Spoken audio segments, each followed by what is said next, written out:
Very welcome to this new episode of Off to 7,000 Islands, and this is a new travel update. Let's say it straight away, everyone can enter the Philippines without quarantine. If you're vaccinated or not, you can enter the Philippines. What else has changed? You only need antigen test if you're unvaccinated, and the eArrivelCard, of course, is for everyone. We're gonna explain it here in this video. My name is Eric. My wife and I have a little hotel here in the Philippines, and we are of course happy now that at last the Philippines are open again. A bit too late for the main season for foreigners to travel here, but better late than never.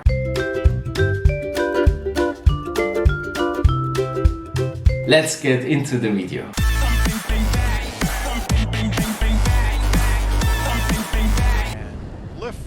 Alright, so what has changed? I'm a bit late, sorry, I was ill and also we needed to tidy up from the typhoon. If you want to see what happened in the typhoon, you can check out the last video we had, also linked down below. And of course, all the links are down below to check for yourself, all the information for yourself and our hotel as well. But let's get into it. Resolution number 2 is out, and you can see here in the header basically that second point that the executive order number 168 is basically revised.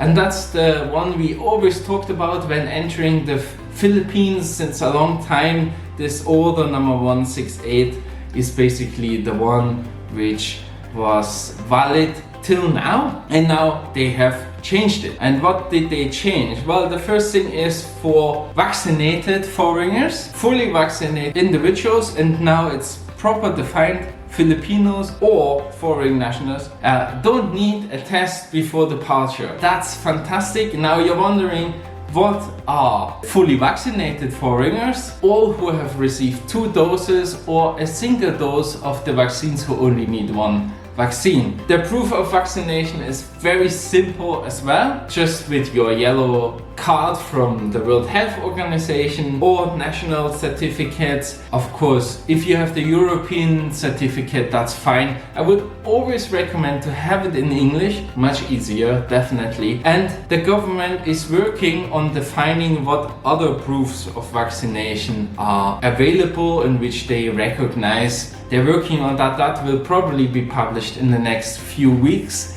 I guess. For section B, now the more interesting one and the one we get asked all the time. What is for unvaccinated and partially vaccinated people? Filipinos and foreign nationals 15 years or older. Finally, they defined it. Filipinos and foreign nationals. They can either, point 1, have an antigen test, so no more PCR test, antigen test, and you can do that a maximum of 24 hours before departure or on arrival in the airport. That probably will cost money in the Philippines when you arrive. Maybe comment that down below if you have done it. But I would not recommend that, because we all know that antigen tests have a higher rate of false positive results, and you don't really want to risk arriving here and then going into quarantine if you have a false positive. So I would do that before, and if yours is positive, get a second test in your home country where you come from. And then the 2 sections after, 3 and 4, basically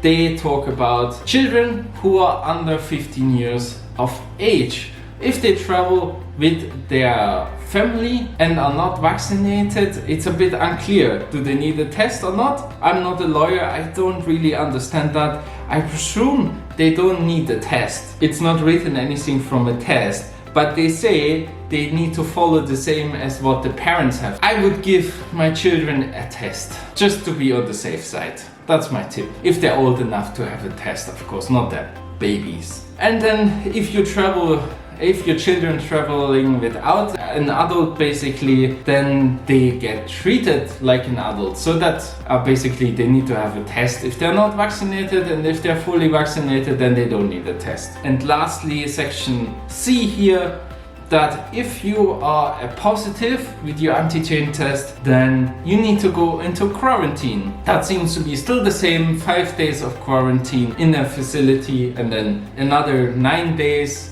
at home, but maybe they will update that as well. Just quickly, for the S-Pass and Trace app and mask and all this kind of stuff. So there's no more mask mandate, only in public transport and in hospitals and ambulances basically. Well, that's fine, you know, if you go to the doctor, wear a mask, but otherwise you almost don't need to wear a mask except in public transport. There's no more S-Pass, you can't download this. Also no Trace apps and stuff. You sometimes might be required to show your vaccine cards when you travel locally, but that's always depending on your mode of transportation and the company of where you're traveling with. So it's quite relaxed. I mean, I never got asked in the last few months for any vaccine card anywhere.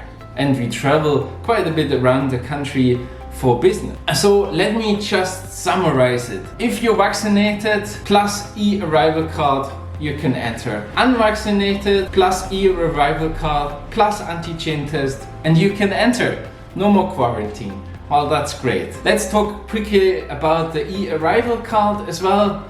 That's eArrivelCard is basically the new arrival card you need to fill out before when you arrive in the airplane. You can do that online already before departure of your flight. Pretty simple to fill out. If the website is not working, just try it a few hours or a day later and everything should be fine. But you can also fill that out when you arrive here at the airport. But honestly, who wants to fill out a lot of stuff when you arrive after a long flight? So I would do that at home, bring it, save that QR code, print it out in case your phone dies or gets lost or who knows what. Show it and everything is fine. Well, I hope you enjoyed it. Give it a thumbs up if you liked the video and found it helpful. Sorry, it took 3 days longer as the regulations is out, but well, I told you already why it happened. I hope you enjoyed it and we see you in the next one.